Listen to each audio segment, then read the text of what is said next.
그런데 우리가 기억하셔야 될 것은 이 종말론의 가장 중요한 주제가 요한계시록인데, 요한계시록은 단순히 종말론만을 우리에게 언급하는 것이 아니고요, 하나님의 구속사의 청사진을 우리에게 말해주고 있죠. 구속사의 청사진. 그래서 요한계시록을 우리가 깊이 연구하면 하나님의 구속사가 무엇인지를, 그 마스터 플랜을 다 알 수가 있어요. 그러니까 하나님의 그 창조와 구속 경륜이 이제 창세기 1장부터 요한계시록 22장까지 신구약 성경 전체에 수천 년간에 걸쳐서 진행이 되잖아요. 그런데 요한계시록만 정확하게 이해한다 할지라도 성경 전체에 그 밑에 깔린 구속사의 청사진을 우리가 알 수가 있습니다. 그만큼 요한계시록은 아주 중요한 거예요. 그동안 우리는 요한계시록을 그냥 종말론이라는 개념으로만 또 관심을 갖고 생각을 했는데, 저는 그렇게 어떤 단편적인 측면에서의 종말론의 개념으로 요한계시록을 보지 않고요, 구속사의 청사진으로서 요한계시록을 봅니다. 그래서 이제 앞으로 우리가 요한계시록에 대해서 1장부터 22장까지를 공부하는데, 주로 그동안 우리가 많은 사람들이 강해에 집중되어 있었다면 저는 구조 분석을 하게 됩니다. 구조 분석. 왜 구조 분석을 하느냐? 이 구조 분석이 중요한 것은 구속사의 청사진을 알기 위해서 그래요. 그래서 여러분들이 이제 요한계시록을 공부하면 하나님의 마음, 우리를 향한 하나님의 의도가 무엇인지 이제 알게 됩니다. 자, 그럼 우리가 구속사의 청사진을 우리가 말씀을 드렸는데, 이 구속사에 대해서 우리가 알려면 사실은 세속사를 공부를 해야 돼요. 세속사. 자, 따라서 합시다. 세속사. 구속사. 이제 많은 사람들은 이제 크게 오해를 해요. 성경은 구속사를 기록하고 있는 책이고, 일반 그 학문, 일반 학문은 그것은 세속사를 기록하고 있는 것이다. 우리가 여러분들이 그 국사도 배워보시고 세계사도 배워보셨지만, 우리가 세계사 혹은 인간 역사를 기록한 그 역사책들을 보면 거기에 하나님 얘기가 전혀 안 나오죠. 하나님 얘기가 전혀 안 나옵니다. 그런데 놀라운 것은 성경을 공부해보면 하나님 얘기가 창세기부터 요한계시록까지 아주 가득 차 있어요. 근데 여기서 우리가 기억하셔야 될 것은, 그러면 세속사와 구속사는 다르냐?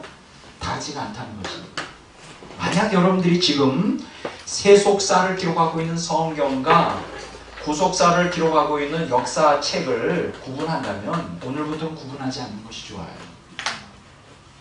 이제 문제가 되는 건 뭐냐? 그러면 구속사와 세속사는 무엇의 차이에서 그렇게 해석이 달라지느냐? 결국은 두 가지 다 무엇을 공부하고 있는 거예요? 역사 공부거든요. 역사. 그래서 여러분들이 구속사를 공부하고 알려면 무엇을 깊이 공부해야 되느냐? 역사 공부를 많이 해야 돼요. 맞습니다. 역사 공부를 하셔야 돼요. 역사 공부를 해야 됩니다. 그래야 구속사를 알 수가 있어요. 근데 많은 사람들이 성경을 공부해야 된다는 것은 그 절박함을 느끼면서도 이 일반 역사 공부를 안 하려고 해요. 왜냐하면 일반 역사는 어디에 속해 있는 거냐? 세속사에 속한다고 사람들이 생각을 해요. 근데 사실은 이 구속사와 세속사가 따로 분리되어 존재하는 것이 아니고, 구속사는 교회 안에서, 세속사는 세상 안에서 쓰는, 구속사는 하나님이 중심이 되고 세속사는 인간이 중심이 되어 진행되는 그 이중적인, 이원론적인 측면으로 자꾸만 사람들이 해석하는데 그것은 잘못된 거예요. 왜냐하면 구속사와 세속사는 두 가지의 이원론적으로 해석해서는 안 되고, 구속사와 세속사가 구분되는 것은 무엇으로 구분이 되느냐? 관점의 차이예요. 이제 오늘 배우겠지만 어떤 관점으로 보느냐. 다른 말로 말하면 세속사라는 건 뭐냐? 그 무신론적인 하나님 없는, 하나님을 배제한 무신론적 세계관의 관점으로 볼 때, 그렇죠? 무신론적 세계관의 그 퍼스펙티브 관점으로 볼 때 세속사가 되는 것이고요. 유실론적 세계관, 유실론적 세계관의 관점으로 볼 때 구속사가 되는 거예요. 그러니까 세속사와 구속사가 별개로 존재하는 이원론적인 구도로 되는 게 아니라 관점, 유실론적 관점으로 보느냐 무실론적 관점으로 보느냐에 따라 구속사와 세속사가 이렇게 차이가 나는 것입니다. 그럼 이 관점은 뭘까요? 이거는 역사 해석의 문제예요. 역사 해석. 자, 따라서 합시다. 역사 해석. 역사 해석. 세속사라 할지라도 세속사, 이 세상에서 일어나는 그 세속사가 역사 아닙니까? 역사라는 게 뭐예요? 역사라는 것은 시간과 공간 안에서 인간과 인간의 만남, 부딪힘, 인간과 자연의 부딪힘 속에서 일어나는 사건들, 뭘 이벤트라고 이제 말할 수 있죠. 뭐 해프닝이나 이렇게 말할 수 있는데 이 사건들의 기록이 역사예요. 그렇죠? 그럼 모든 것들이 역사예요. 그러나 중요한 것은 모든 일어나는 사건은 해프닝이 역사적이진 않아요. 이해가 되시죠? 네. 역사적 사건이다. 히스토리컬 이벤트. 해프닝하고 히스토리컬 이벤트의 차이가 뭐냐? 바로 역사 해석의 관점에 따라 달라요. 이 땅의 모든 인간과 인간의 만남, 그것이 사적이든 공적이든 모든 인간의 삶 속에서 벌어지는 사건들, 뭐 그게 교통사고일 수도 있고 그것이 로켓을 쏘아 올린 사건일 수도 있고, 근데 중요한 것은 그게 해프닝이냐 그것이 하나의 그 역사냐 역사적이냐라고 하는 걸 구분하는 것은 뭐냐? 관점과 해석의 차이예요. 어떻게 해석하느냐에 따라 이제 그게 역사적인 사건이 될 수 있고 그냥 단순히 아무 의미 없는 해프닝이 될 수가 있어요. 그래서 오늘 저는 여러분과 함께 우리가 결국은 구속사를 공부하는데 궁극적인 이번 시간의 주제가 됩니다. 구속사 주제가 되는데, 이 구속사를 이해하기 위해서 이 구속사의 근간을 이루는 이 세속사 안에서 구속사가 진행되잖아요.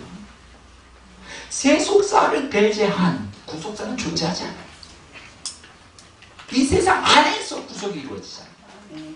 그리고 여러분들이 성경을 보면 창세기부터 요한계시록까지 보면 이 땅에서 일어나는 그 모든 사건 가운데 하나님이 섭리하시고 개입하시고 주장하시잖아요. 그래서 우리가 역사를 공부해야 돼요.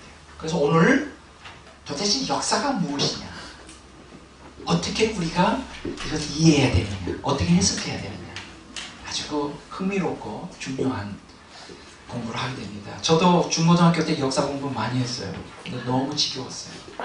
일단 제가 암기력이 뛰어나지 못하기 때문에 어쩌면 그렇게 역사책이 다 외워야 돼요.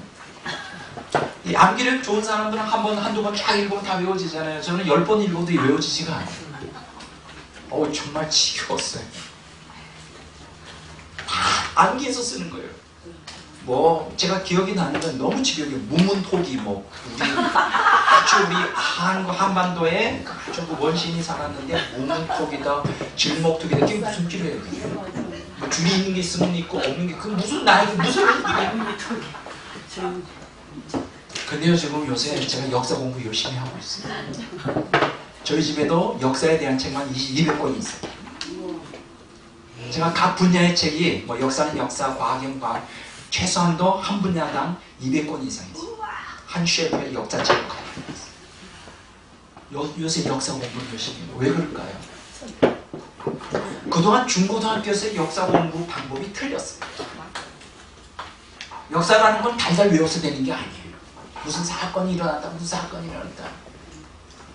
삼국시대, 뭐 삼국유사, 요번에 아주 새로운 놀라운 책을 한가 제가 샀어요. 시리즈인데 한국사, 뭐 여기 제가 안 가져왔습니다만은 중국사, 일본사, 그리고 세계사를 쓴 요 근래 나온 아주 좋은 이제 그림으로 이렇게 차트로 만들어서 저는 주로 그림을 좋아해요. 입체적인 거. 너무 좋게 만들었어요. 한국사를.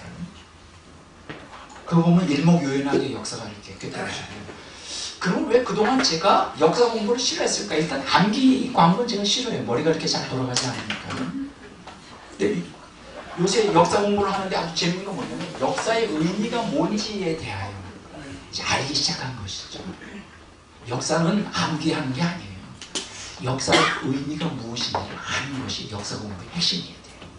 다섯 번, 역사의 의미. 역사의 의미. 역사의 의미. 역사의 의미. 원래 많은 역사가들이 줄줄줄줄 암기하고 있지만은 도대체 역사가 무엇이냐에 대하여 그 의미를 너무나 모르는 사람들이 많아. 오늘 이 시간에 저와 여러분들은 이 귀한 시간에 이 역사의 의미에 대해서 공부를 하려고 합니다. 그러면 역사의 의미를 왜 우리가 알아야 될까요? 역사라는 게 무엇이냐? 역사를 공부한다는 건 그건 세속사를 공부한다는 건데 그것은 결국 궁극적으로 무엇을 목표로 해요? 구속사를 이해하기 위해서요. 그럼 구속사를 왜 우리가 공부해야 될까요? 아주 뚜렷합니다. 우리가 이 세상, 역사가 진행되는 이 세상 속에서 우리가 살고 있잖아요. 그것은 관점에 따라 역사 해석이 나온단 말이죠. 역사가 의미가 있다라든가 역사가 의미가 없다라든가. 우리는 이 관점, 유실론적인 세계관의 관점으로 우리가 역사를 보게 되는데 그럼 왜 역사를 공부하느냐? 역사의 의미를 왜 알아야 되느냐? 궁극적인 오늘 강의의 목적은 뭐냐? 누가 역사의 주인공이냐는 거예요. 이거예요. 누가? 자, 뭐라고요? 역사이면 누가? 역사의 주인공이냐? 여러분 드라마에도 보면 주인공이 나오잖아요. 주연 배우 그렇죠. 주연 배우.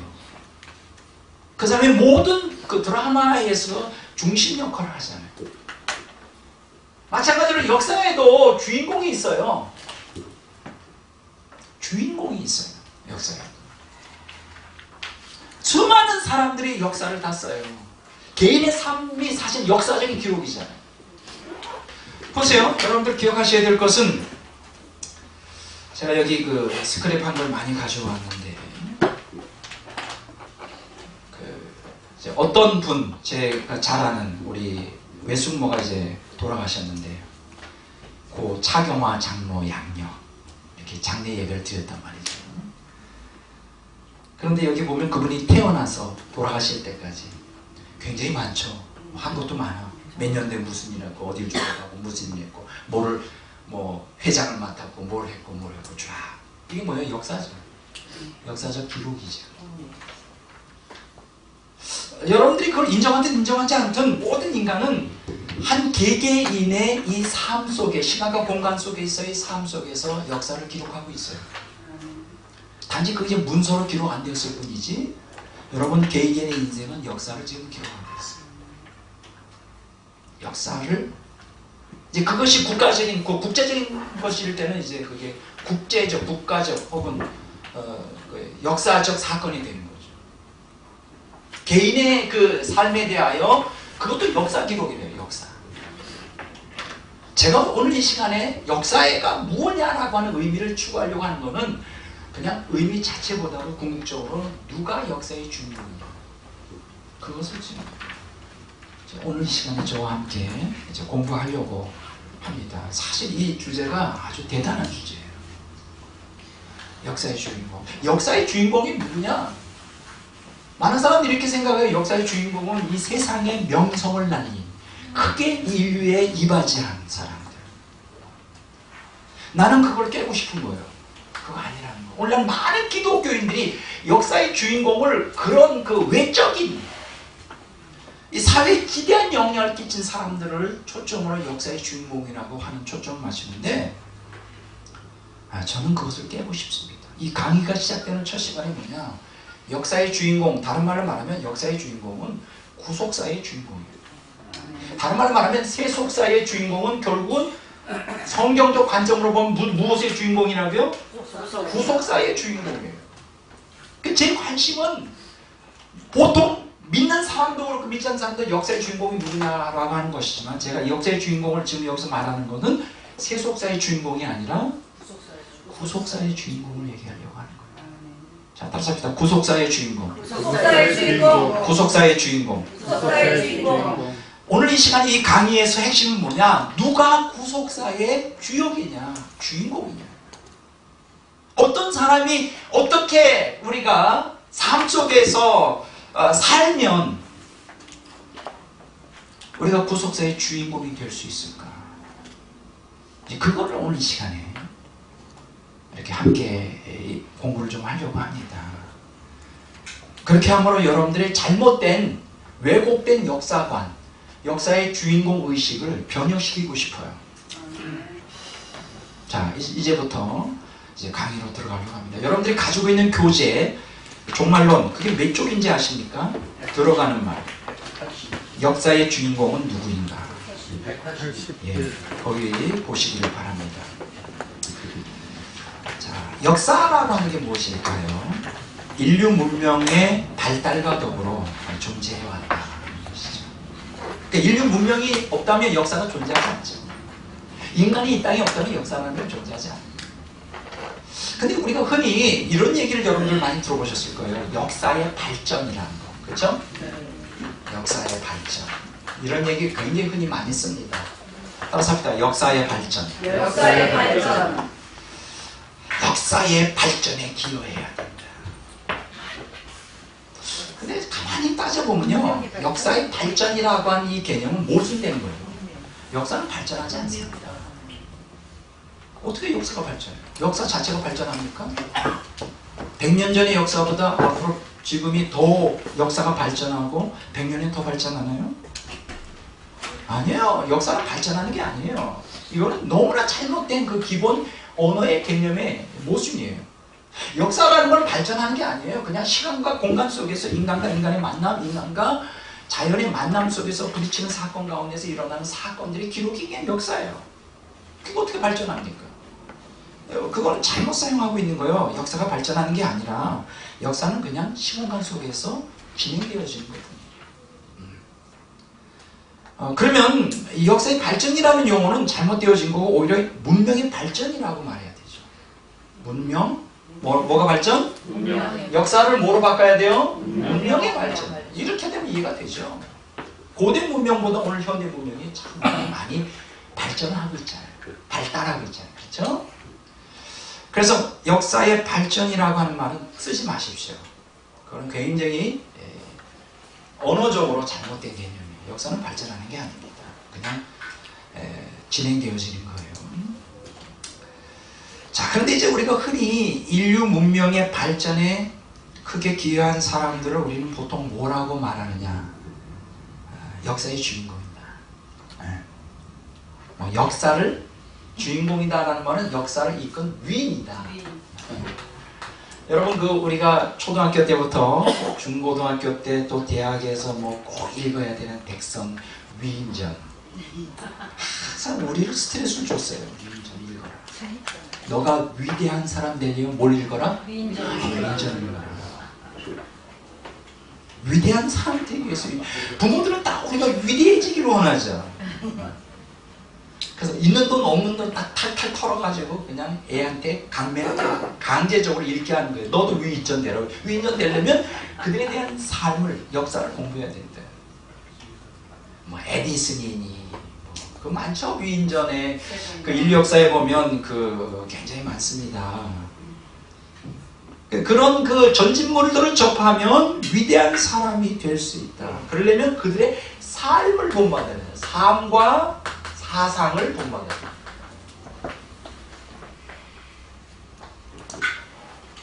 근데 이거는요 너무 잘못된 거예요. 저는요 물론 위인전도 읽어야 됩니다. 뭐 위인전만 아니라 책을 많이 읽어야 돼요. 근데 무슨 책이든지 다 읽는다고 해서 그 역사의 주인공, 다른 말로 말하면 구속사의 주인공이 되는 건 아니에요. 오늘 세상 사람들이 말하는 역사의 주인공과 구속사, 그러니까 세속사의 주인공과 구속사의 주인공은 전혀 달라요. 나는 오늘 이걸 여러분들에게 말씀드리고 싶습니다. 기독교인들이라면, 여러분들이 세상 사람이라면 뭐 너도 위인이 되려면 위인전 읽어라, 뭐 그 나쁜 건 아니죠.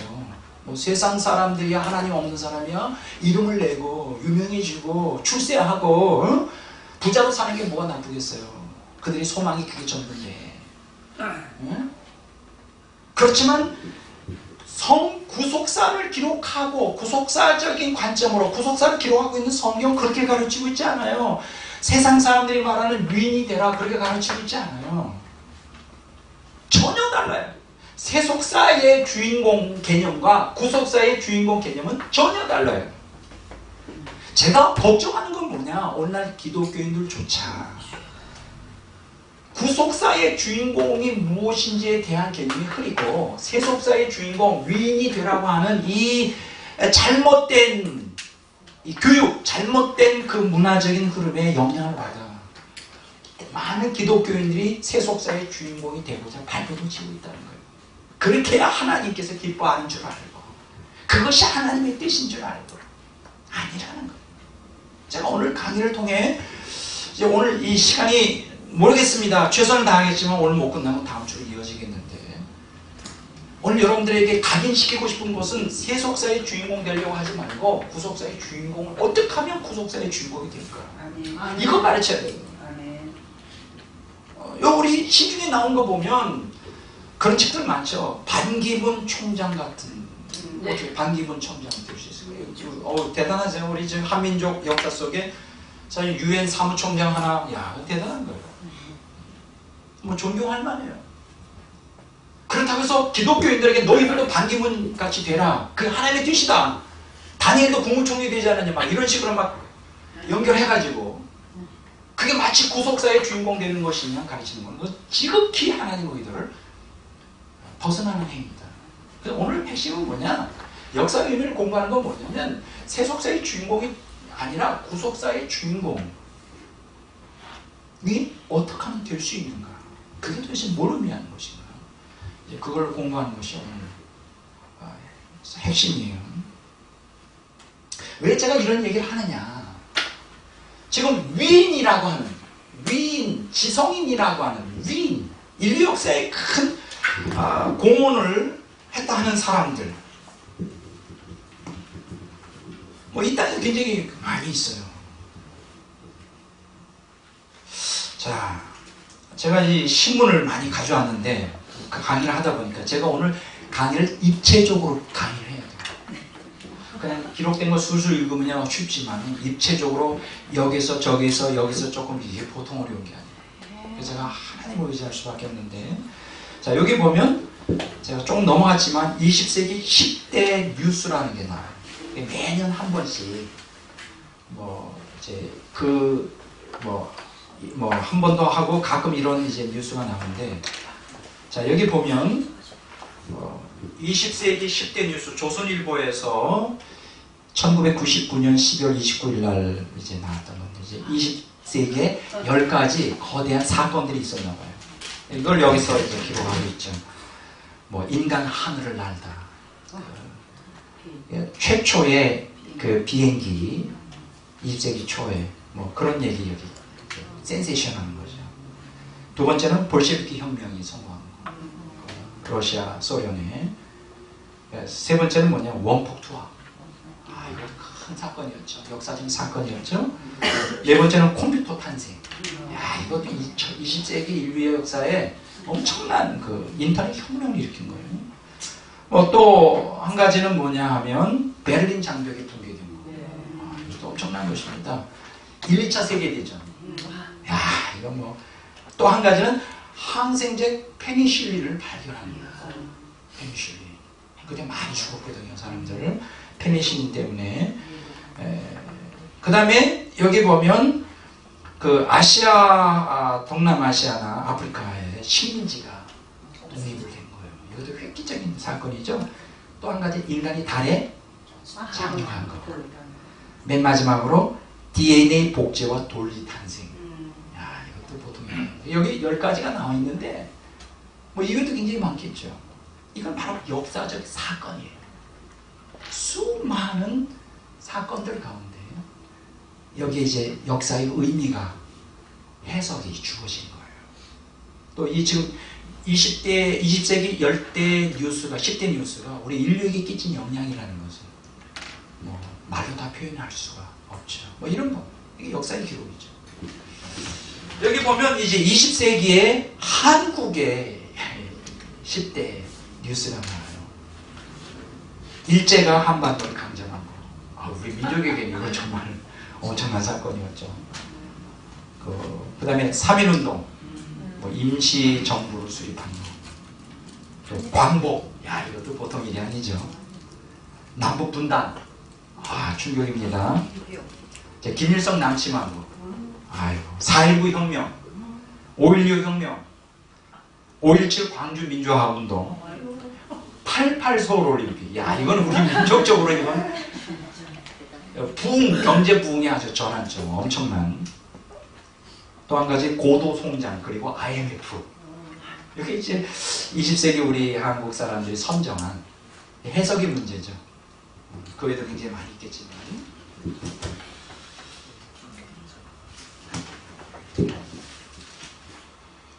그 외에도 굉장히 많습니다. 근데 이제 우리가 역사의 주인공, 세속사의 주인공이라고 할 때 여기 보면 지난 1000년 동안 최대 사건은 뭐였느냐?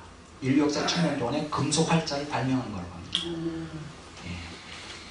근데 여기에 인류 역사의 최대 위인을 서열로 따져봤어요. 통계를 내서 서열을 했는데 이게 1번이 누군지 아세요? 인류 역사의 가장 중요한 위인, 위대한 사람, 에디슨. 이거 이제 통계에 따라 다 달라요. 그 토마스 에디슨이 1위를 차지했고요. 2위가 누구냐? 콜럼부스. 1492년 신대륙을 발견한 콜럼부스. 세 번째가 마틴 루터.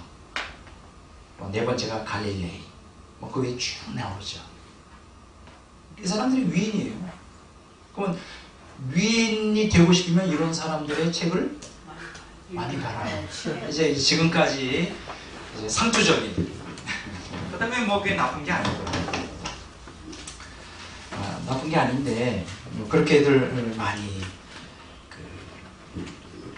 해왔죠. 그리고 여기 보면 이제 매년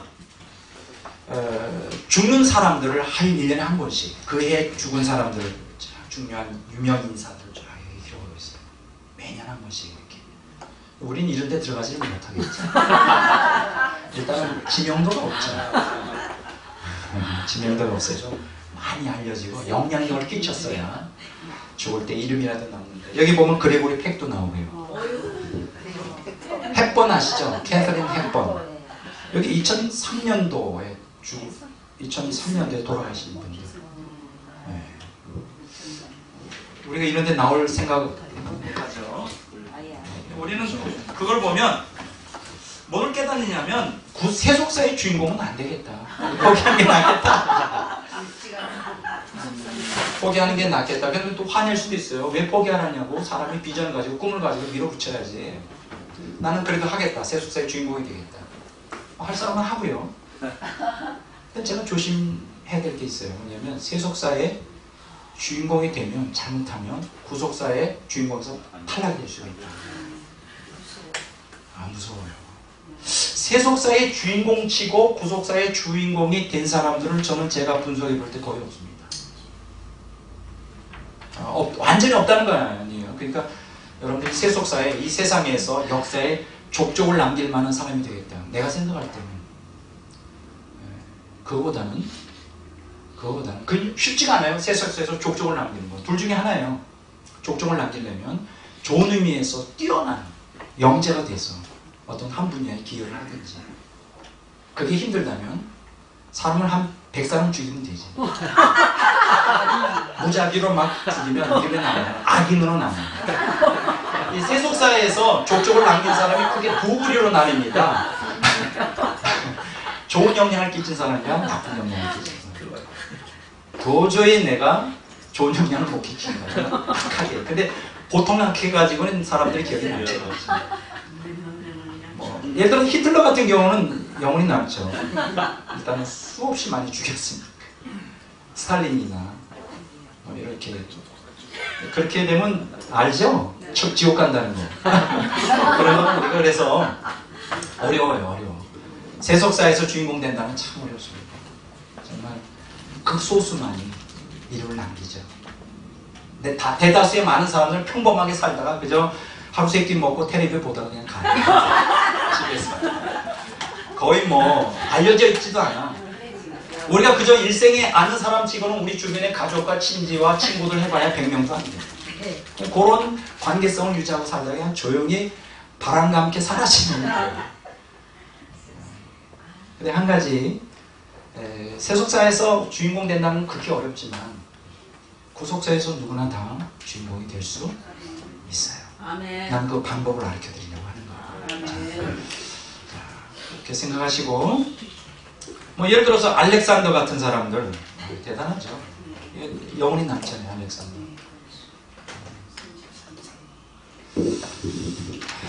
뭐 공자 뭐 이런 사람들.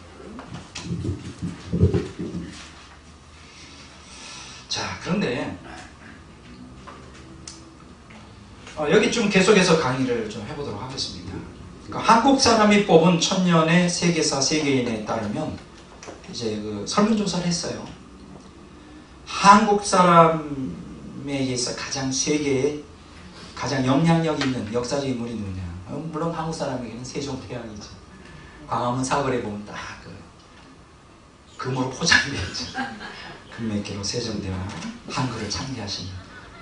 야, 이 에디슨이 만만치가 않아요. 우리 한국 사람이 뽑은 두 번째로 위대한 사람 중에 에디슨이 들어요. 야, 만만치 않습니다. 세 번째가 아브라함 링컨이에요. 우리 아브라함 링컨 하면 굉장히 그 위대한 사람으로. 네 번째 누구냐? 이제 노벨이라고 말해요. 노벨 누군지 아시죠? 네. 다이너마이트를 발명한 사람. 노벨. 자, 영국 공영방송 BBC가 인터넷 사이트 BBC 뉴스 온라인에서 전 세계 독자를 대상으로 한 달간 설문조사를 했어요. 근데 놀라운 것은요, 1000년 동안 가장 위대한 사람이 누구냐 했는데 정말 놀라운 것은 칼 마르크스였어요. 칼 마르크스가 공산주의 레닌에 의하여 볼셰비키 혁명을 일으키는 주도적인 역할을 했고, 지금 민주주의하고 굉장히 극한 대립을 이루잖아요. 이 사람이 가장 위대한 사상가라고 하는 거예요. 그러니까 우리 한국 같은 경우는 칼 마르크스 별로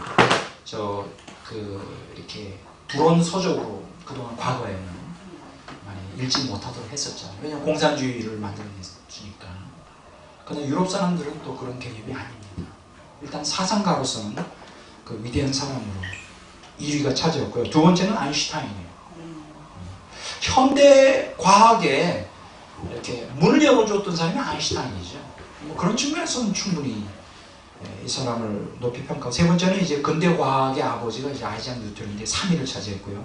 네 번째는 이제 다윈, 이렇게 얘기를 합니다. 근데 제가 여기서 오늘 여러분들에게 말씀드리고 싶은 것은, 과연 이들이 세상에서는 역사의 주인공이라고 평가를 해요. 이 사람들을 뭐 노벨이다, 에디슨이다, 링컨이다, 칼 마르크스다, 아인슈타인이다. 근데 여기서 한 가지 질문하고 싶은 게 있어요. 뭐냐면 이들이 과연 위인이냐? 이들에 대한 평가가 역사의 주인공이라고 하는 세상 학자들이나 세상 평가가 정말 정당하냐? 이걸 좀 한번 보고 싶어요. 과연 정당할까? 이 사람들이 그 평가한 평가가 정말 이 사람들이 정말 역사의 주인공이냐? 그거에 좀 쉽지가 않습니다. 왜냐하면 그 사람들이 이게 잘못된 평가일 수가 있다는 거예요. 잘못된 평가. 그러니까 이제 우리가 중요한 거는 그 관점이에요. 역사 해석이에요. 지금 제가 언급한 사람들이 세속사의 주인공, 위인이라고 말하는데, 그러면 어디에다가 위인의 초점을 두느냐? 그가 가지고 있는 업적에 초점을 둔다. 예를 들면 업적이라고 하면 과학자에게는 과학, 발견이죠. 그렇죠? 뭐 아인슈타인은 그 업적에 관한 위인이에요. 대단한 사람이죠. 업적만 보면. 그러나 만약 이 사람의 인격이나 성품을 본다면 아닐 수 있다는 거예요. 그러니까 어떤 시각으로 그 사람을 평가하느냐에 따라서 이제 명암이 갈라지게 되는 거예요.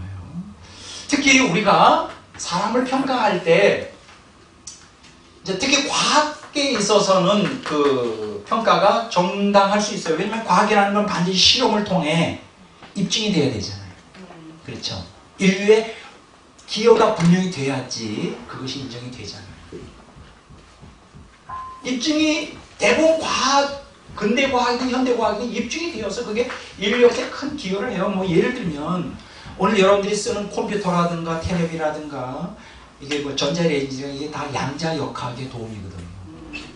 양자역학에 의하여 우리가 사실 아인슈타인과 양자역학 이러한 그 현대 과학의 문명의 이기를 지금 오늘 현대인들이 다 쓰고 있는 거예요. 그러니까 그 사람들이 굉장히 지대한 영향을 끼친 거예요.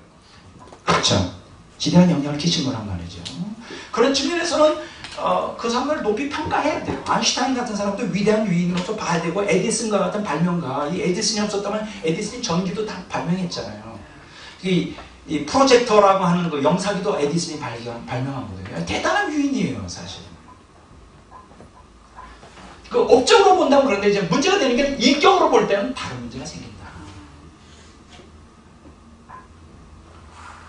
그런데 여기서 중요한 것은 과학적인 발달, 문명을 발달시킨 과학자로서는 정말 그 위대한 위인으로서 평가하는데, 이제 문제가 되는 거는 이 세속사에서 위인으로 평가하는 게 여러 분야잖아요. 과학 분야가 있고 또 하나는 어떤 분야가 있죠? 사상이죠. 철학. 철학 분야가 있고 또 하나는 신학 분야가 있어요.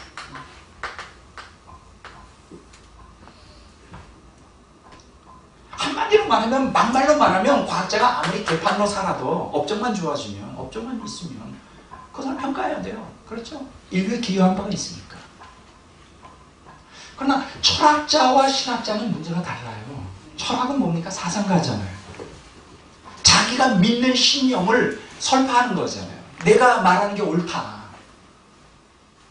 신학은 도덕으로죠. 이 신학이라고 하는 거, 신학자는 하나님의 이름을 걸고 자기의 이론을 갖다가 설파하잖아요. 성경의 이 신학적인 견해가 맞다. 이럴 때는 문제가 달라요. 이 과학자는 인격이 없어도 관계없어요. 결과만 나오면 돼요. 그러나 철학자와 신학자는 달라요. 인격이 있어야 돼. 왜냐면 그 사상이 그 사람의 인격에서 나와야 돼. 이해가 되시죠? 우리가 여기 보면 뭐 레오나르도 다빈치, 갈릴레오 갈릴레이, 파스테르, 코페르니쿠스, 뉴턴, 뭐 인류 역사를 바꾼 위대한 과학자들, 뭐 대단하죠. 대단해요.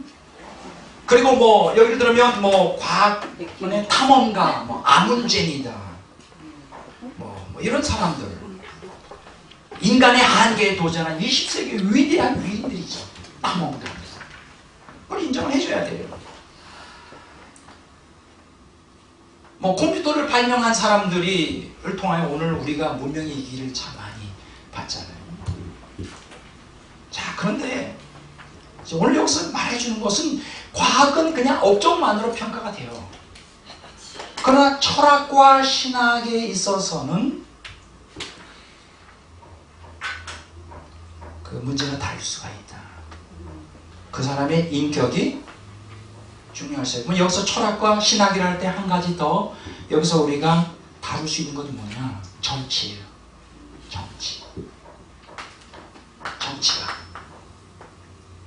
정치가라는 게 뭡니까? 정치가는 인격이 되어 있어야죠. 사람을 다루는 거잖아요. 사람을 다스리는 거잖아요. 사람에게 본을 보여야 되잖아요. 그래서 요새 뭐 국무총리다 뭐다 하는데 자꾸만 청문회 하잖아요. 그 사람의 그 행정 능력만 가지고는 안 된다는 거예요. 왜냐하면 인품이 돼 있어야 되죠. 그래서 뭐 자식이 뭐 병력 비리가 있느냐 요새 다 걸리더구만. 그냥 깜짝 놀라는 거죠. 고위 관리들이 많은 사람들이 어쩌면 이렇게 자식을 갖다가 군대 안 보내요. 다 아파.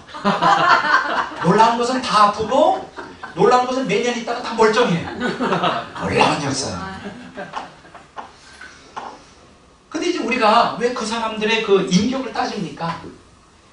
정치라는 게 사람 물건 다루는 게 아니잖아요. 인간을 다루는 거예요. 그렇게 잘못된 인격, 윤리의식을 갖고 있으면 나라가 잘못되는 거예요.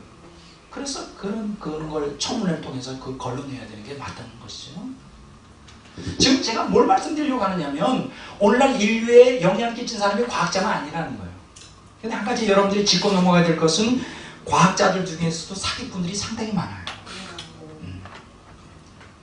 남의 걸 갖다가 자기 업장이라고 또 둘러엎어서 막 사기치는 사람도 수없이 많고 발견 안 했는데 발견했다고 막 그 논문에 써서 뭐 그런 일들 비일이죠. 지식의 사기꾼이죠. 이 책이 있어요. 뛰어난 상상력과 속임수로 거짓 신화를 창조한 사람들. 하일리 창쿨이라고 하는 사람이 쓴 지식의 사기꾼. 조심해야 되죠. 또 과학의 사기꾼들이 있어요. 하일리 창쿨이 또 쓴 거예요. 과학에도 이 사기꾼들이 많아요. 그래서 참 조심해야 돼요. 모든 과학자가 다 진실하거나 뭐 그들 중에는 정말 진실한 사람도 있지만 또 엉터리들도 많이 있어요. 그러나 어쨌든 과학자는 그래도 업적을 통해 증명이 되니까 뭐 그 사람이 삶이 어떻든 도덕적인 거 어떻든 관계없이 위인이죠. 그 스티브 호킹 같은 사람, 그렇죠? 그 사람은 뭐 과학자로서 존경을 많이 받잖아요. 비록 하나님을 부인하고 아인슈타인도 하나님을 믿지 않았어요. 그렇지만 존경을 받아요. 왜냐하면 그 업적이 대단하니까. 그러나 철학자나 신학자, 정치가는 달라요. 이 사람들에게 이 사람이 위인이냐, 철학자가 위인이냐, 신학자가 위인이냐, 정치가 위인이냐는 건 좀 따져봐야 돼요. 그 사람의 업적은 뭐로 나타나요? 그분의 사상으로 나타나죠. 철학자든 정치가든 신학자든 사상으로 나타나는데 그 사상을 형성하는 기본이 뭐예요? 그 사람의 뭐예요? 인격이잖아요. 그 인격이 결여되어 있으면 특히 신학자 같은 경우에는 제일 중요한 게 뭐냐? 자기가 선포하는 대로 살지 않으면 사기꾼이에요. 저는 항상 그렇게 주장합니다. 제가 여기서 여러분들에게 선포하는 대로 제가 살지 않으면 저는 사기꾼이라고요. 사기꾼이라고요. 살아야 돼요. 최소한도 철학자나 정치가는 말한 대로 살지는 못하더라도 인격은 제대로 돼야 되는 거예요. 그런데 지금까지 세속사에서 위인이라고 떠받쳐져 있었던 그 많은 사람들이 너무 도덕적인 인격이 잘못된 사람들이 너무 많아요. 너무 많은 게 아니라 거의 대부분이에요. 그 얘기는 뭐냐? 세속사의 주인공이라는 건 뻥이다. 100% 세속사의 거의 100% 제가 거의라고 했어요. 제가 그동안 계속 공부하고 연구한 바로는 세속사에서 정말 사람들에게 소망의 대상이 되는 대다수의 위인들이 도덕적인 인격이 빵점이다. 평범한 사람보다도 못해요. 그런 사람들이 한둘이 아니에요. 제가 그런 얘기 하려면 이 시간이 다 지나가도록 해도 다 하지 못할 정도로 거기에 대한 책들도 굉장히 여러 권이 있고요. 예를 들어 보겠습니다. 제가 다 가져오진 않았지만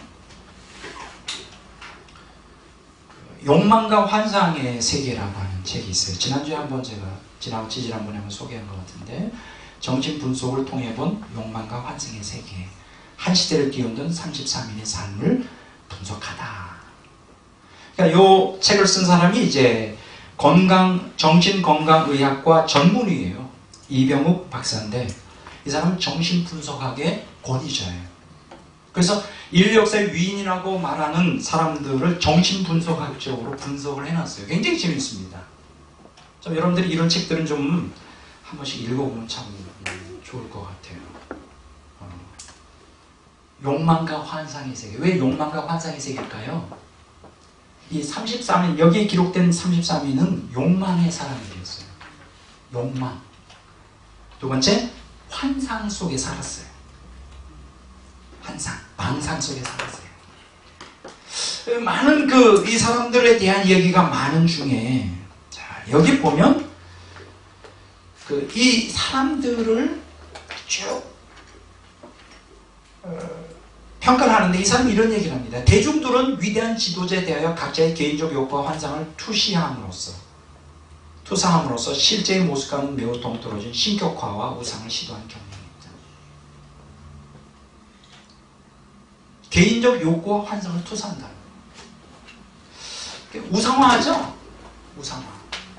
지금도 마찬가지로 어떤 한 정치가나 어떤 연예인이든 누구든 종교 지도자는 우상화를 해요. 그래서 그걸 통해 자기가 간접적인 대리만족을 하는 것이죠. 근데 대부분 여기에 이 저자가 하는 얘기가, 여기 기록된 사람들은 대부분 다 편견과 아집과 유욕과 탐욕과 머리만 천재인 거예요. 인격이 결여되어 있는 거예요. 인격이 결여되어 있어요. 그리고 그 정신병리적 그런 상당히 불안한 상태에 있는 거예요. 공포와 공허 속에. 그러니까 결국은 뭐예요? 결론 내면 이거예요. 뭐냐? 세속사에서 주인공이다, 위인이다 라고 말하는 대부분의 대다수는 우리가 이렇게 존경할 만한 사람이 아니에요.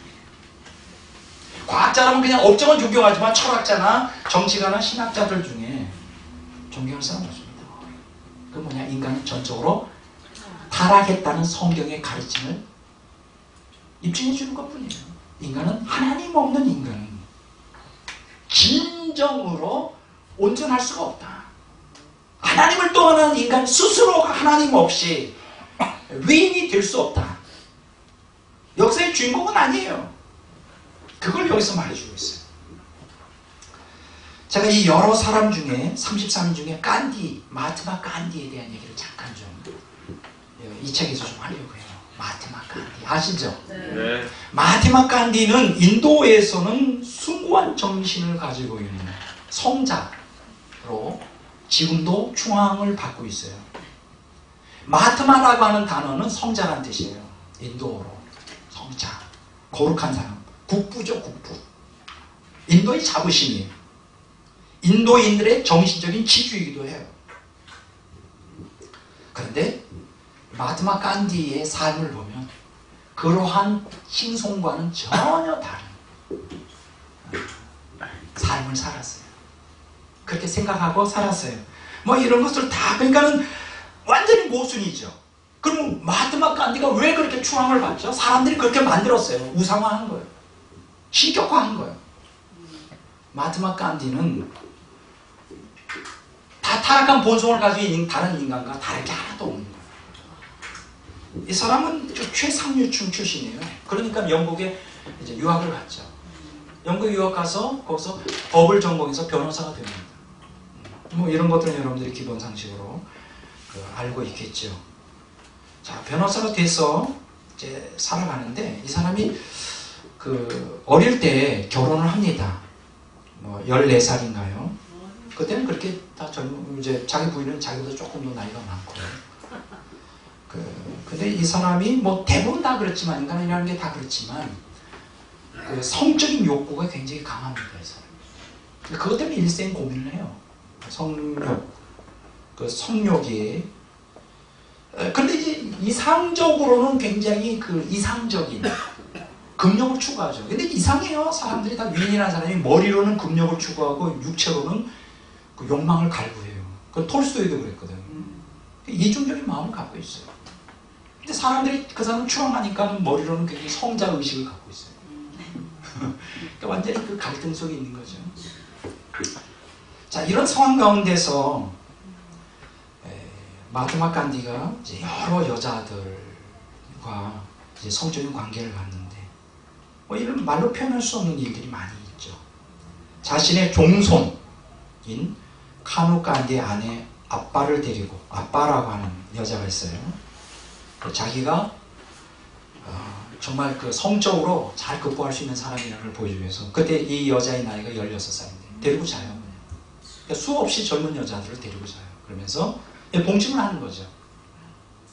그러면서 이제 정신적인 그 금욕을 추구하죠. 한 가지 여기서 우리가 기억하셔야 될 것은, 우리가 간디 하면 정의의 사도같이 생각하지만 사실은 불가촉 천민 있잖아요. 그때 인도의 그 카스트 제도로 인하여 정말 인간 대접을 못 받는 그런 불가촉 천민에 대하여 그들에 대한 동료심이 전혀 결여되어 있습니다. 마하트마 간디는 서구에서 공부를 했음에도 카스트 제도를 계속 유지해야 된다고 주장하는 사람이에요. 관심이 없었어요. 불가촉 천민에 대하여. 한 가지 재밌는 것은 인도의 경제 독립을 추구한다 그러면서 전통적 방식의 생산수단을 고집하는 거예요. 그 물레를 사용하는 것이죠. 왜냐하면 영국이 자꾸만 이제 인도를 경제적으로 침탈해 들어오니까 영국에서 만들어진 물건 쓰지 말고 우리가 물레 돌려서 하자. 굉장히 그리고 현대 의료 행위를 갖다가 전부 다 거부를 했어요. 이제 아마 마하트마 간디는 두려웠겠죠. 서구화될까봐. 그래서 완전히 인도의 정신이 사라질까봐 백인들에 대해서 굉장히 강한 거부감을 일으키고 서양 의학에 대해서 무조건 반감을 갖고 자신의 아내가 폐렴에 걸려 사경에 헤맬 때조차 페니실린 주사를 권유하는 영국 의사의 진료를 끝까지 거부한 사람. 근데 재밌는 게 있어요. 아내가 사망한 후에 정작 간디 자신이 말라리아에 걸렸을 때는 영국 의사에게 진료를 부탁했다는 사실.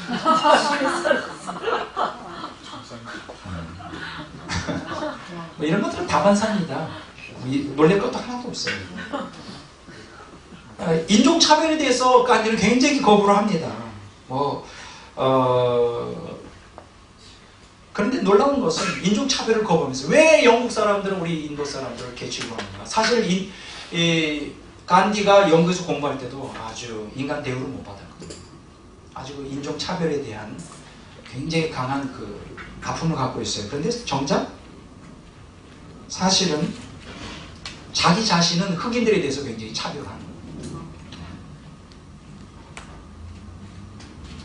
또 한 가지 재밌는 것은, 여러분들이 깜짝 놀랄 것은, 이 영국에서 인도를 독립시키고자 그렇게 독립투정을 했던 그 사람이, 재밌는 것은 영국군들이 싸우고 있는 1906년의 줄루 전쟁에서 흑인 원주민들을 대상으로 영국 사람들이 싸울 때 인도 군인들도 거기 참여하도록 적극적으로 이제 그렇게 선동을 한 사람이죠. 굉장히 좀 종잡을 수가 없어요. 이런 내용들을 이렇게 보면 그 상황에 따라 수없이 이렇게 자기의 입장을 이렇게 변경하는, 그거 보면 여기서 우리가 보면 이런 책들을 보면 참 그 위인이라고 하는 것이 너무나 그 윤리적인 인격이 안 돼 있다, 이렇게 우리가 말할 수 있죠.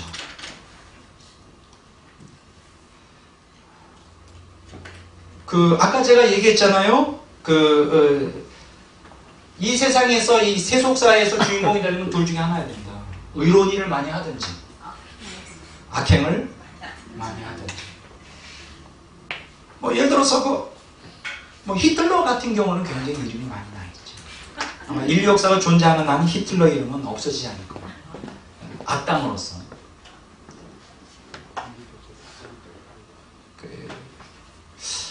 근데 좀 여러 가지 그 악한 일을 했어도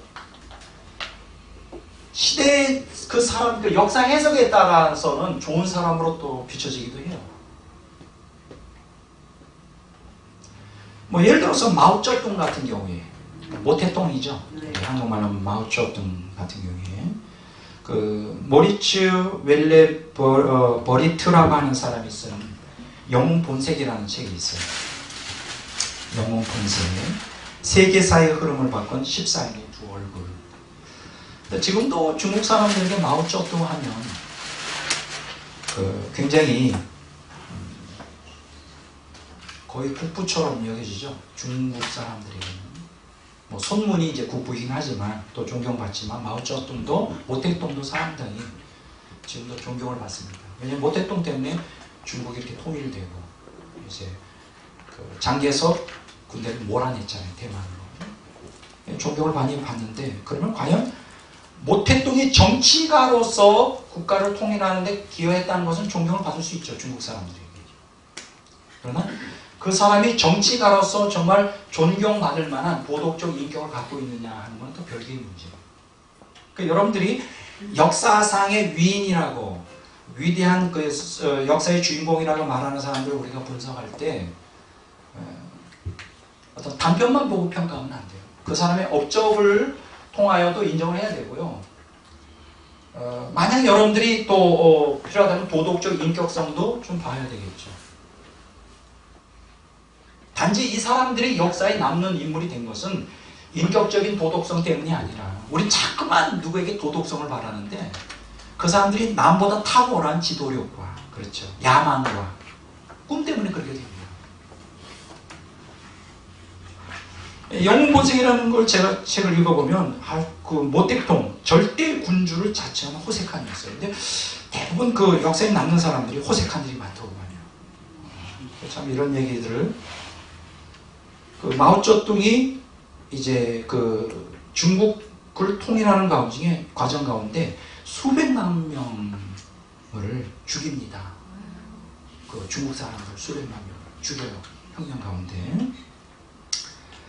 그리고 그 정치를 잘못해가지고 1958년에 대약진 운동을 이제 시작하는데 그래서 이제 이 중국을 한번 좀 잘 살아보게 하려고 뭐 좋은 의도는 좋죠. 농민들을 이제 강제적으로 조직하여 이제 각 마당마다 용광로를 만들어서 철 생산을 촉구합니다.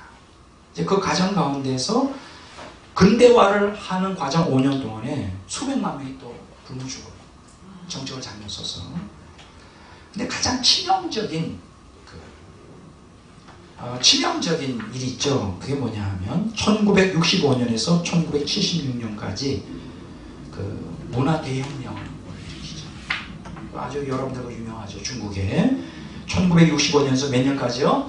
1976년까지 문화대혁명을 일으킵니다. 자, 이 문화대혁명은 왜 일어날까요? 뭐 그 정치적인 걸 여기서 말씀드리지 않고 한마디로 말하면 원래 모택동 사상으로 투철하게 이제 중국 사람들을 무장시켜서 잘 다스려 왔는데 점차 부르주아적인 자본주의적인 수종주의적인 것들이 서서히 들어오기 시작하잖아요. 사람들이 이렇게 한마디로 말하면 모택동이 볼 때는 정신이 해이해지는 거예요. 그래서 이것을 다잡기 위해서 그 불순분자들을 뽑아서 숙청하는 거예요. 근데 그때 당시에 홍위병이 있었어요. 약 5천만 명의 홍위병. 그때 뭐 12살, 13살, 15살 뭐 그런 애들이죠. 이들을 동원해서 저것들은 불순분자가 저것들은 반동이다 해서 수십만 명을 숙청합니다. 수십만 명. 그때 문화혁명 때. 근데 내가 생각할 때는 모택동, 마오쩌둥 마음속엔 유토피아적 메시아주의, 내가 메시아라고 하는 그 어떤 환망상 속에 아마 사로잡히지 않았는가. 수십만 명이 이제 그 문화대혁명 때 수청을 당하는데, 뭐 이건 지식인들은 다 죽었으니까. 그때 지식인들이 머리가 돌아가잖아요. 순종을 안 하잖아요. 다 잡아다 죽였어요. 요 파괴적인 이 그 문화 대혁명 요걸 종식시킨 사람이 누구냐? 여러분 그 유명한 주얼레라는 사람이. 주얼레 아십니까? 조원 라이라고 해요. 조원 라이. 주얼레 우리 한국말로는 주얼레. 또 한 사람 유명한 사람 있죠? 등소평. 모택동 다음에 등소평이 등극을 하잖아요. 동샤오핑이라고 하죠. 동샤오핑. 이 사람이 이제 모태동에 이러한 그 만행들을 저지했어요. 오늘날 이제 중국이 이렇게 많이 발전하고 있는 것인데, 여기서 한 가지 모태동의 그 도덕적 인격을 보면 상당히 문제가 많은 사람이었습니다. 정치적으로는 승리했지만 노년에 굉장히 호색한 일이 되었어요. 그러니까 절대 군주로서 여러 명의 후궁을 두고 있었는데, 뭐 왕이라면 얼마든지 할 수 있죠. 아름다운 젊은 여성이면 다 그냥 휩쓸었으니까요. 뭐 이런 얘기는 좀 더러워서 제가 안 하고요. 재밌는 것은 마오쩌둥은 이를 닦지 않는 독특한 습관을 갖고 있고, 그리고 음식 같은 거 이렇게 막 너저분하게 있잖아요. 그래서 이거 팔로 그냥 쏙 밀고, 완전히 그 이제 야생마적인 삶을 살았거든요. 혁명가로서. 일을 전혀 안 닦았어. 이런 얘기는 제가 안 하겠습니다. 그러니까 우리가 지금 제가 여러분들에게 드리고 싶은 얘기가 뭐냐, 위인이라고 한다. 우리가 본받아야 된다고 할 때는 좀 신중을 좀 구할 필요가 있다. 사람들에 의해 각색되고 신화화된 그런 사람들의 사상을 우리가 본받는 것은 굉장히 위험합니다. 굉장히 참 조심을 해야 돼요. 조심하지 않으면 우리가 잘못하면 우리 영혼이 망칠 수가 있어요. 한마디로 제가 이렇게 말합니다. 세속사 속에 위인은 없다. 존재할 수가 없습니다. 성경의 기준으로 보면 다 죄인이고 타락한 본성대로 욕망을 따라 자기 야망을 위하여 살아갔던 사람들이고, 구속사적인 측면에서 세속사의 위인, 주인공이라고 말할 사람은 없습니다. 물론 과학적으로, 정치적으로 정치를 잘 알아요. 또 철학적으로 사상을 펼쳐서 많은 사람들에게 영향을 끼친 것은 인정을 해야 되겠지만, 그러나 그것만 가지고 그 사람이 위인이라고 하는 것은 아니다. 다 타락한 본성, 예수 그리스도의 속죄의 구원을 절대적으로 필요로 하는 주인이에요. 그런 환상 속에 나도 반기문 총장과 같이 되겠다 하는 그것이 하나님의 뜻이라고 말하지 말라요. 거기에 우리의 인생의 성공, 위인의 개념을 거기다 두지 말라. 하나님 앞에 위인은 없으니까. 그걸 여러분들에게 말씀드리고 싶어요.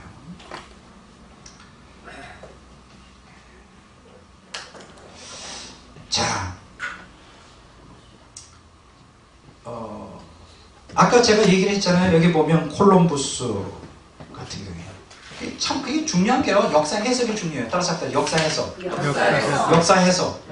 이거 관점이죠. 역사를 어떻게 해석하고 어떠한 관점으로 볼 것이냐. 우리 기독교인들은, 우리 하나님의 백성들은 무신론적 세계관의 관점으로 결코 역사를 봐서는 안 됩니다. 유신론적 세계관의 관점. 다른 말로 말하면 세속사의 주인공이라고 하는 관점으로 역사를 보지 말고, 구속사의 주인공이라고 하는 관점으로 역사를 해석할 수 있는 영적 분별력이 우리에게 절실한 것이죠. 이해가 되시죠? 예. 왜냐하면 역사를 해석하는 거에 따라 세속사에서는, 물론 세속사도 위인이 되기도 하고 악인이 되기도 해요. 예를 들어서 히틀러가 만약 2차 세계대전 때 이겼다면 어떻게 될까요? 아주 위대한 사람으로 남겠죠.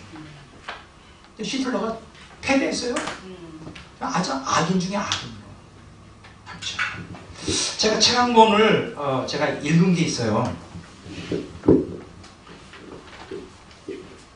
이게 너무 두꺼워가지고요. 한 달간에 걸쳐서 읽었어요. 이게 좀 뭐냐면 폭풍 속의 씨앗이라고 하는 책이에요.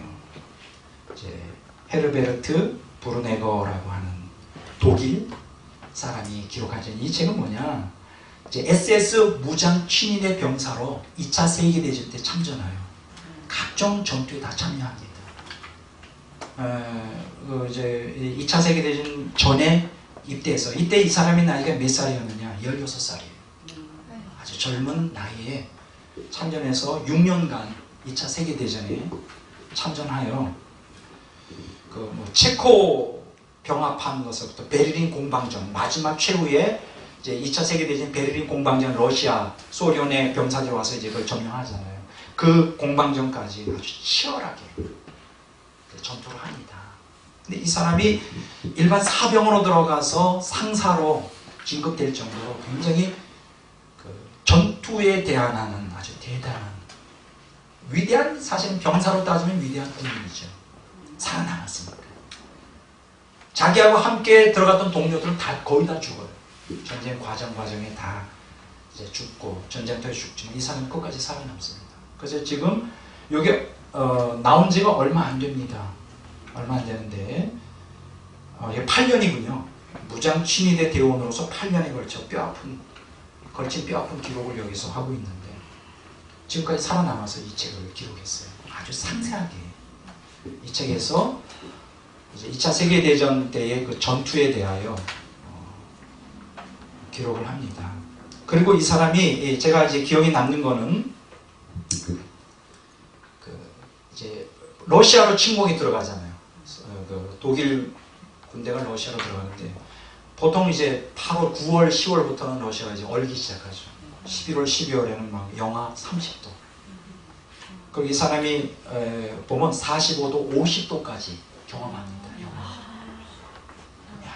러시아로 깊이 모스크바를 향하여 들어가는데 중요한 건 뭐냐면 방한복이 지급이 안 됐어요. 이 히틀러도 약간 보면 정신적으로 굉장히 문제가 많은 사람이에요. 방한복을 지급을 안 해요.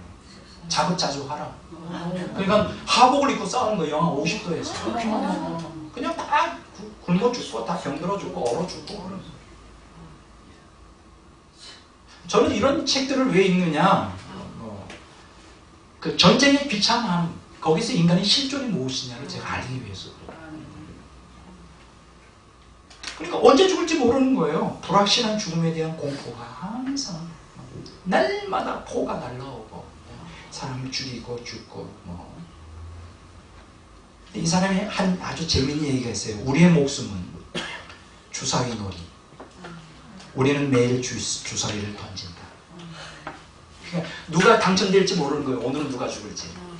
네, 우리 인생은 주사위 놀이에요. 언제 자기가 걸릴지 모르는 거죠. 걸리면 죽는 거죠. 근데 여기 저에게 아주 남는 얘기가 있어요.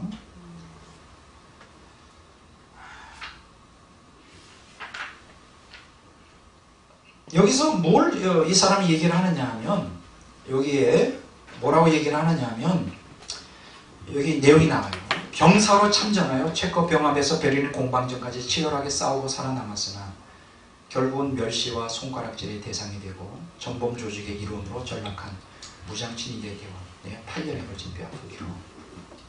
이 16살 때 청년으로 2차 세계대전의 독일 병사, 그것도 SS 친위대예요. 병사로 참전하여 얼마나 프라이드가 강했겠어요. 조국을 위해 싸워.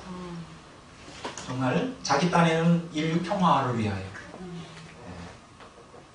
그렇게 선전을 완전히 세뇌가 됐을 거 아니에요.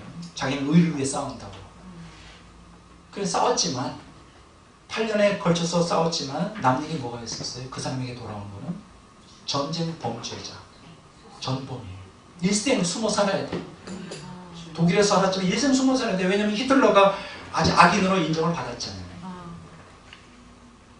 제가 뭘 말씀드리려고 하느냐, 우리가 오늘 많은 기독교인들이 우리가 위인을 본받아야 된다 할 때, 세속사의 주인공, 그들이 많이 알려져 있고 영향력을 끼쳤으니까 위인을 본받아야 된다 할 때 조심해야 된다는 거예요. 세속사의 주인공이라고 하는 것은 그 역사 해석에 따라 얼마든지 달라질 수가 있어요. 역적이 될 수도 있고 그렇죠. 전쟁에서 이기면 뭐예요? 주인공이죠. 지면 반역자가 되는 거예요.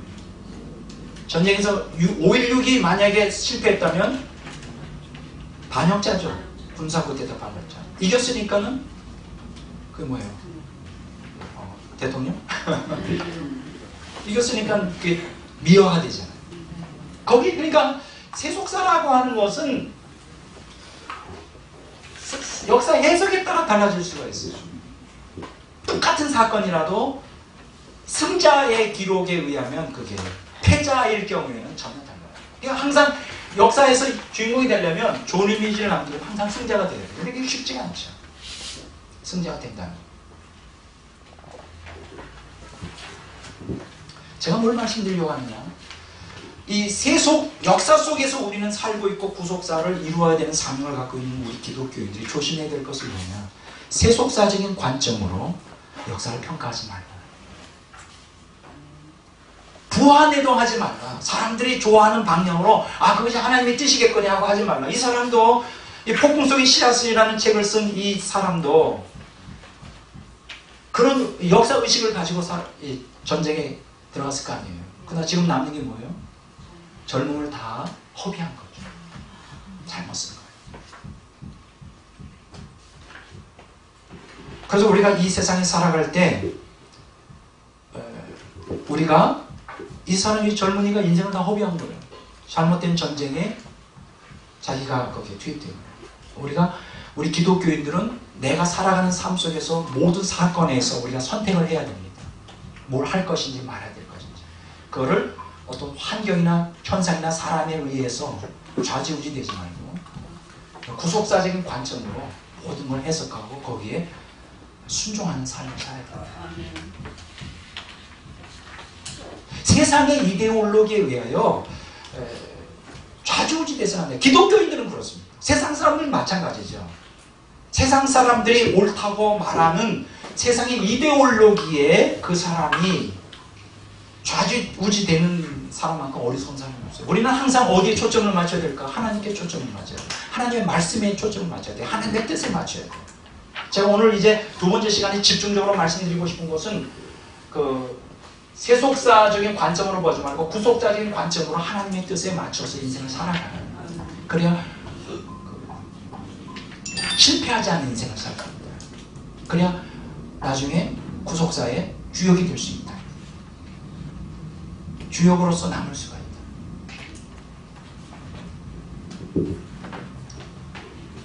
한 사람을 또 소개합니다. 이 홍위병이라고. 아까 제가 문화대혁명, 그렇죠. 문화대혁명에 대해서 얘기했어요. 그때 수십만 명의 사람이 죽었고 5천만 명의 홍위병들, 그 어린 애들이 앞장서서 숙청하는 일, 사람을 죽이는 일이에요. 모태똥을 위하여 죽이는 일에 힘썼던 사람. 아주 재밌는 책이에요. 여기 홍위병, 잘못 태어난 마오쩌둥의 아이들이라는 책입니다. 그때 나는 12살의 혁명군이다. 이 책을 읽어보면 이 집안이 대대로 할아버지, 아버지 다 혁명가 집안이에요. 중국의 혁명가. 그래서 이제 이 아들도 당연히 혁명가로서 이제 나서게 되죠. 12살에. 근데 처음에는 열심히 몇 년 동안 이제 마오쩌둥의 지시를 따라 사람들 죽이고 하는데, 그 12살짜리 애가 막 재판을 해서 죽이고 하는데 앞장섭니다. 근데 어느 날 회의가 들기 시작해요. 자기 앞에서 수많은 사람들이 죽어가는 걸 보면 이게 혁명의 본질인가, 회의를 하게 돼요. 뭐 이제 자세한 내용은 여기서 말씀드릴 수가 없고, 그래서 이 사람이 이제 결국은 나이가 좀 들면서 이제 미국으로 건너가게 돼요. 그래서 미국으로 건너가서, 이 사람이 머리가 좋은가 봐요. 미국으로 건너가서 이제 석사 학위를 1년 반 만에 끝내고 5년 만에 박사 학위를 받습니다. 미국에서. 지금은 이제 미네소타 남부의 대학에서 교수로 생활하고 아주 천재적인 사람이죠. 근데 이제 이 책을 왜 쓰게 됐느냐? 지금도 종종 밤마다 악몽에 시달린다. 자기가 어릴 때 철없이 혁명의 투사로서 나와서 많은 무고한 사람들을 죽인 거에 대한 죄책감 때문에. 그래서 결국은 이제 이 책을 쓰게 된 거예요. 고해 성사의 마음으로. 홍위병. 우리가 여기서 뭘 깨달을 수 있죠? 잘못된 이데올로기에 의하여 호도되어 어떤 영웅심, 그렇죠. 역사에 내가 주인공이 되어야겠다. 아까 제가 폭풍 속에서의 씨앗이라는 독일 한 병사님. 지금 이 홍위병 같은 여기에 참여했던 근데 여기서 하면 재밌는 게 있어요. 뭐냐면, 원래 중국에서 문화혁명을 할 때, 뭐 모든 혁명가들은 그렇지만, 그들이 아주 금기시한 게 하나가 있다고 합니다. 그게 뭐냐 하면 야망이에요. 아주 재밌는 건 뭐냐면 성경의 교리하고 비슷합니다. 우리가 하나님의 뜻, 예수님의 제자가 되려면 뭘 버려야 돼요? 우리 자신의 야망을 버려야 돼요. 욕망을 버려야 돼요. 탐욕을 버려야 돼요. 근데 똑같아요. 이 혁명가가 되려면 뭘 버려야 되냐? 제일 위험한 게 뭐냐면 자기 안에 있는 야심, 야망이에요. 그거는 혁명가에서 가장 사악한 힘이에요. 사악한 거예요. 그래서 자기를 죽여야 돼. 혁명가가 되려면 자기를 다 버려야 돼. 부인해야 돼요. 근데 놀라운 것은 이 책에서 뭘 얘기해 주느냐, 자기는 12살 난 어린이였지만 야망이 있었다. 속였다는 거지. 야망을 가지고 역사의 주인공이 되고 싶은 마음에 일을 했다는 거예요. 여기 아주 재밌어요.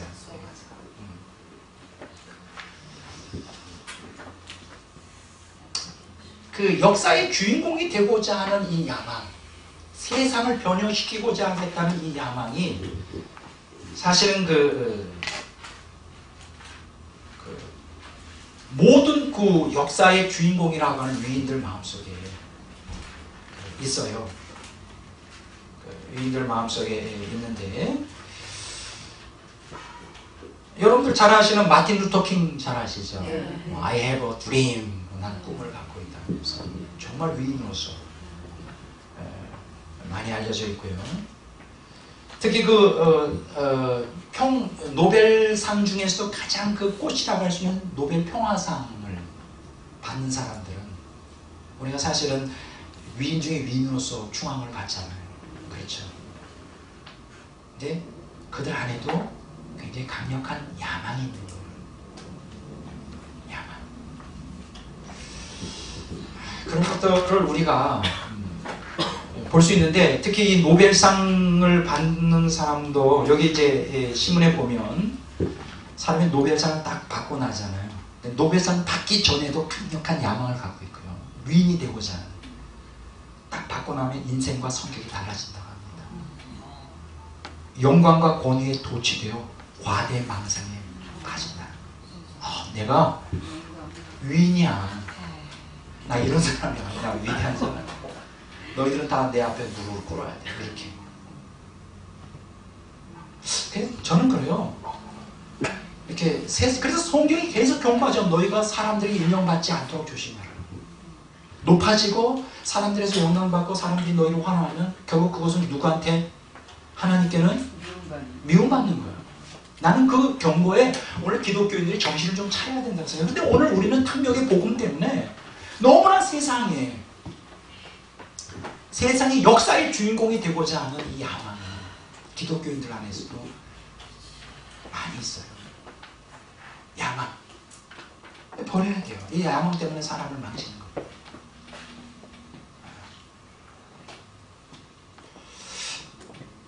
우리가 참 조심해야 됩니다. 역사의 주인공이 있다고 합시다. 역사의 주인공. 나는 오늘 여러분들에게 말씀드리는 것은 역사의 주인공이 되고자 하지 말고 구속사의 주인공이 되고자 합니다. 자, 구속사의 주인공이 되자. 구속사의 주인공이 되자. 구속사의 주인공이 되자. 구속사의 주인공이 그러니까 되자. 제가 이 교재에서 역사의 주인공이 누구냐, 어떻게 하면 우리가 역사의 주인공이 되느냐 한다는 얘기는 세속사의 주인공을 얘기하는 게 아니고요. 구속사의 주인공을 얘기하는 거예요. 어떻게 해서 예수를 잘 믿으면 반기문 같은 총장이 될 수 있느냐, 그걸 가르치는 게 아니라 어떻게 하면 하나님의 구속사에서 주도적인 역할을 할 수 있느냐, 뭐 주도적인 역할을 못하더라도 참여할 수 있느냐, 어떻게 하면 구속사의 일원으로서 참여할 수 있고 동참할 수 있느냐. 오늘 기독교인들이 거기에 다 올인해야 되는 거 아니에요? 예수님을 믿어서 어떻게 하면 세상에서 출세할까 생각하지 말고 어떻게 하면 구속사의 주역이 될 것인가. 왜냐하면 여러분들이 기독교인이 하나님의 뜻, 하나님이 구속사, 역사의 주인이 하나님이신데, 하나님이 역사를 주관하시고 구속사를 주도하시는데, 하나님이 혼자서 일방적으로 이 구속사를 시작하고 진행하고 끝내진 않고 믿는 하나님의 성도들을 부르시거든. 소명하시거든. 소명. 따라서 다 소명. 소명. 요거는 이제 두 번째 시간에 제가 자세하게 말씀드릴 거예요. 소명에 대해서. 세속사의 주인공이 되지 말고 구속사의 주인공이 되라고 부르는 게 뭐냐? 그게 바로 소명이에요. 콜링. 하나님의 부르심. 자, 이제 두 번째 시간에 아주 중요한 얘기를 좀 제가 많이 할 것인데, 바로 이 책이에요. 이 책은 좀 여러분들이 좀 읽어봤으면 좋겠어요. 오스 기니스라고 하는 사람이 쓴 소명. IVP에서 나왔는데 참 좋아요. 소명이 무엇인지를 제가 이분이 정의를 내렸는데, 1차적 소명, 2차적 소명 제가 설명해 드릴게요. 이따가. 너무나 중요한 얘기를 하고 있어요. 자, 따라서 합시다. 소명. 소명. 그러니까 구속사의 주인공에서, 이 세속사의 주인공에서 구속사의 주인공으로의 부름이 뭐냐? 그게 바로 소명인데, 그걸 소명을 어떻게 우리가 할 수 있느냐? 소명 의식을 가져야 되죠. vocational consciousness, 소명 의식. 다시 합시다. 소명 의식. 소명 의식. 여기에 대해서는 제가 첫 시간에 안 됩니다. 우리가 오늘 기독교인들이 이 땅에서 주인공이 되겠다, 세속사의 주인공이 되겠다는 걸 포기하십시오. 상당히 위험합니다. 그거는 우리를 결국 죽이고 멸망시키고 우리만이 아니라 수많은 사람들의 인생을 멸망시킬 수 있는, 해를 끼칠 수 있는 위험한 독소가, 마귀의 흉계가 그 안에 자리하고 있어요. 우리는 기독교인이라면 야망을 버리고 구속사의 주인공, 뭐 주역이 못 되더라도 구속사에 참여하는 자로서 주인공이 되고자 하는 열망을 갖기를 바랍니다. 자, 따라서 합시다. 구속사의 주인공이 되자. 구속사의 주인공이 어떻게 되면 될 수 있을까 하는 거 이제 두 번째 시간에 자세히 말씀드릴 거고요. 이 세상의 야망, 역사의 주인공이 되고자 하는 야망이 얼마나 우리에게 굉장히 위험한 것인가를 대변해주는 하나의 사람이 있어요. 그 사람이 누구냐면 폴포트라고 하는 사람입니다. 아시죠? 크메르 루즈 정권에 여러분들 그 킬링 필드라고 하는 유명한 그 영화가 있어요. 꼭 좀 한번 보시면 되겠어요. 캄보디아에 킬링 필드가 뭡니까? 죽이는, 완전히 그냥 킬링 필드가 뭡니까? 그 도살장이죠. 보처, 그냥 그 소를 죽이는 것 같이 도살장 같은 느낌을 갖고 킬링 필드. 근데 이 사람이 폴포트가 원래 그런 사람이었느냐? 아니었어요. 근데 오늘날 역사가들은 이 폴포트를 인간 백정, 20세기 도살자, 죽음의 혁명가, 살인 황제. 왜냐하면 3년 8개월 동안 이 사람이 혁명하는 과정에서 200만 명의 캄보디아인을 학살합니다. 200만 명. 그러니까 전 국민의 25%를 차지하는 거예요. 이건 엄청난 거예요. 전 국민의 25%를 죽였는데, 죽이는 게 보통 죽이는 게 아니라 그냥 총으로 죽이는 게 아니라, 여러분 옛날에 난 기억이 남습니다. 봉지를 씌워가지고 그냥 질식시켜서 죽이거나, 막 생매장 시켜서 죽이거나, 그냥 뭐 하여간은 갖은 그 잔인한 방법을 뭐 낫과 곡괭이를 찍어서 죽이거나.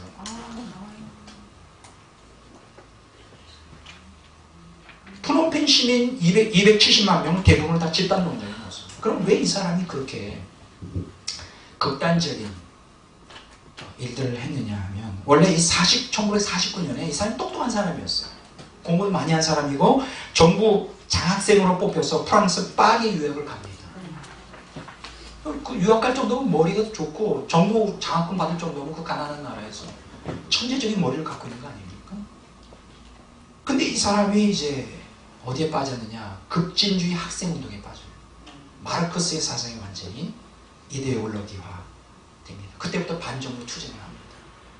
그리고 이 사람이 꿈꾸는 게 뭐냐? 농민천국이에요. 농민들이 잘 사는,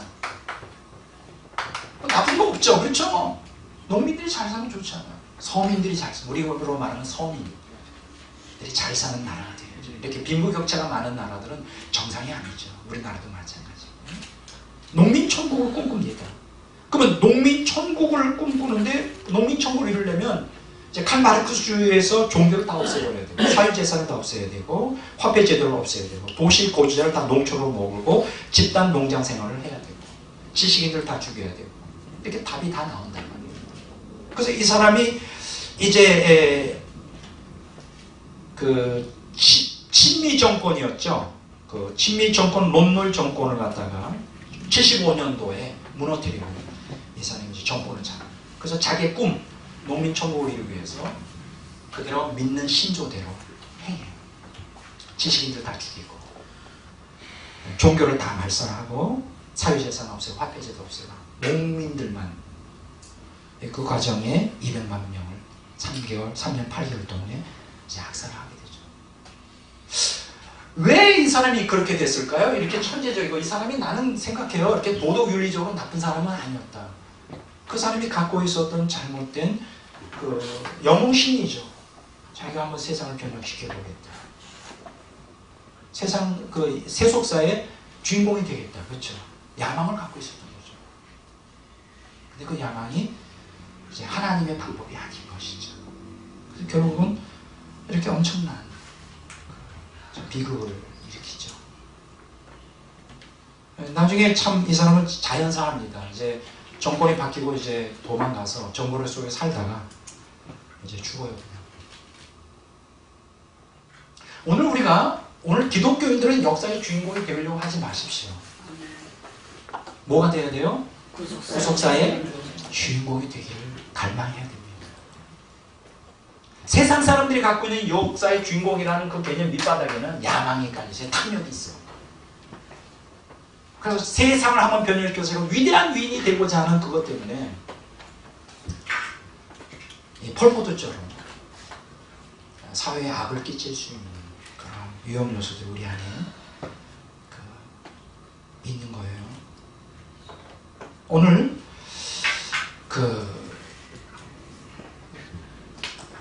세속사의 주인공 되려고 하지 마십시오.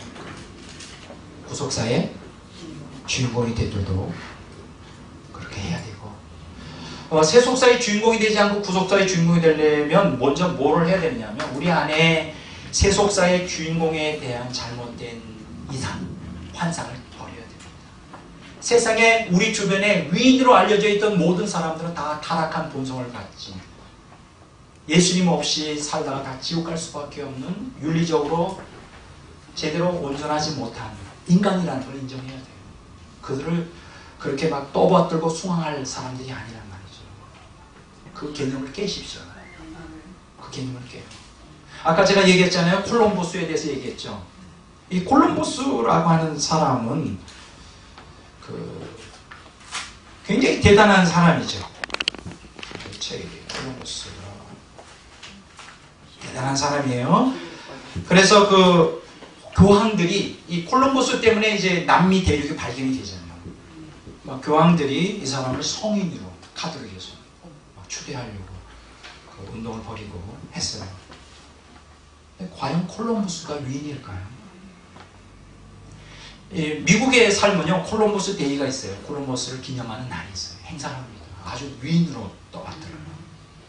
유럽 사람들도 미국 사람들도 콜럼버스를, 왜냐하면 콜럼버스 때문에 신대륙이 이제 발견이 됐으니까.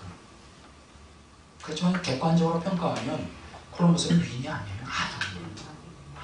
왜냐하면 콜럼버스 때문에 남미를 침략해서 16세기 스페인과 포르투갈이 침략하여 5천만 명의 인디안들을 죽이잖아요. 같은 방법으로 죽입니다. 5천만 명을 죽여요. 여러분 잘 아십니까? 북미도 17세기에 청교도들이 북미를 점령하여 유럽 백인들이 점령하여 1억 명의 인디안들을 죽이죠. 저는 그런 분야의 책들을 여러분들이 읽었으면 좋겠어요. 피와 천둥의 시대라는 책이 있어요. 햄튼 사이라고 하는 사람이 있어요. 미국의 서부 정복과 아메리칸 인디안 멸망사. 이런 책들을 좀 읽어야 돼요. 나는 운디두니에 묻어주어라고 하는 책도 있어요. 디 브라운이라는 사람이 지었는데 미국 인디안 멸망사. 빼앗긴 대륙 아메리카. 이거는 남미 침략사를 얘기하죠. 로널드 라이트라고 하는 사람이 쓴 책이에요. 이런 책들을 여러분들이 좀 읽어야 돼요. 그러나 우리가 지금 알고 있는 서양사라는 게 너무 미화되어 있어요. 그 원주민들의 이 고통과 아픔, 이게 역사라는 게 항상 그렇잖아요. 승자들의 기록이기 때문에 패자들의 그 절규와 그 고통과 그 부르짖음은 들리지가 않는 것이죠. 이 세속사라는 게 그래요. 세속사의 주인공이라는 게 그래요. 얼마나 이게 불완전하고 얼마나 이게 정말 신동치 않은가. 역사를 움직인 위선자들, 김상호, 벌거벗은 지식인들, 폴 존슨, 만들어진 승리자들. 이게 무슨 얘기인지 아세요? 이게 다 책 이름이거든요. 만들어진 승리자들, 볼포 슈나이더. 이 사람들이 어떻게 만들어졌어요? 조작되었다 이거예요. 승리가 조작되었죠. 오늘 기독교인들이 우리가 이 세속사에서 살 때 참 조심해야 될 것은 세상 사람들이 평가하는 위인이라는 개념, 역사의 주인공이라는 개념에 몰입을 하지 말라는 거예요. 별로 신동한 사람이 없어요. 우리는 오히려 하나님이 역사의 주인공이라고 평가하는 구속사의 주인공이 무엇일까? 나는 어떻게 해야 구속사의 주인공이 될 수 있을까를 고민하고 생각하는 그러한 우리가 되어야 된다. 지금 시간이 다 됐습니다. 자, 첫 시간은 여기까지 하고요. 두 번째 시간은 계속 이어서 참 입체적으로 이렇게 공부한다는 게 쉽지 않네요. 여러분들 최선을 다해서 이해할 수 있을 거라 이렇게 생각합니다. 잠깐 기도하고